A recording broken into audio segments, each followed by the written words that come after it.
আমরা হাসিনার এই এক ফ্লাইং কিক মারে দিল্লি শ্বশুর বাড়ি পাঠিয়ে দিছি। যদি ইসলামের বিরুদ্ধে, তাওহীদের বিরুদ্ধে, একত্ববাদের বিরুদ্ধে, আল্লাহ এবং তার রাসূলের বিরুদ্ধে নতুন করেও কেউ কথা বলবার দুঃসাহস দেখাও, আমরা তাদেরকেও হুঁশিয়ারি উচ্চারণ করে দেই, বাংলার জমিনে তাদের জায়গা হবে না।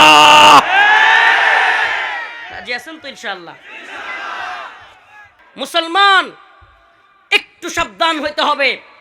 মোমেন এক গর্তে দুইবার পা দেয় না। একটু সাবধান হইতে হবে। আমরা কাল কেটে কুমির আনতে চাই না। আমাদের কথা একেবারে পরিষ্কার, আপনি দ্বীনের পক্ষে আছেন, আমি আপনার সাথে আছি। ওই যে আগে যেটা কইছিলাম মনে আছে নি? ইসলামের বিরুদ্ধে যাবেন, আমার আপনাকে মানার প্রশ্নই আসে না। কারণ ইসলামের বিরুদ্ধে যে যায়, আল্লাহর বিরুদ্ধে যে যায়, কোরআনের বিরুদ্ধে যে যায়, তাকে কোনো মুসলমান মানতে পারবে?